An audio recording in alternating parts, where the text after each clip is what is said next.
संजय राऊतांच्या सततच्या आरोपानंतर नाशिकमध्ये मुख्यमंत्री एकनाथ शिंदेंच्या बॅगांची तपासणी। निवडणूक आयोगाच्या भरारी पथकाकडून मुख्यमंत्र्यांच्या बॅगांची झडती। केंद्रात तिसऱ्यांदा सत्तेमध्ये येण्यासाठी भाजपच्या पुढे उत्तरेकडील 79 जागा राखण्याचं आव्हान।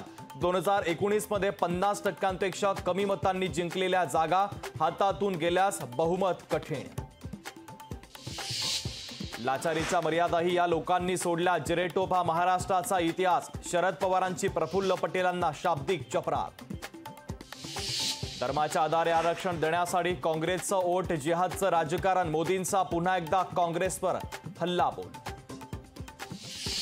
नकली शिवसेना आणि नकली राष्ट्रवादीचं काँग्रेसमध्ये विलीनीकरण नक्की। शिवसेना काँग्रेसमध्ये विलीन झाल्यास बाळासाहेब आठवतील। उद्धव ठाकरे आणि शरद पवार पुन्हा मोदींच्या निशाण्यावर।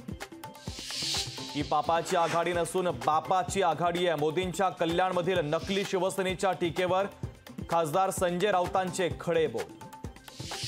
केजरीवालांना अंतरिम जामीन देऊन विशेष वागणूक। अमित शहांचा खळबळजनक दावा।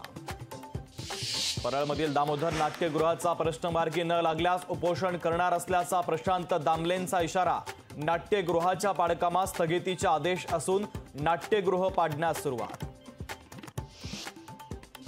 केरळमध्ये 31 मे रोजी मान्सून दाखल होणार तर महाराष्ट्रामध्ये 7 जूनची डेडलाईन। मान्सून पाळणार का याकडे सर्वांचं लक्ष।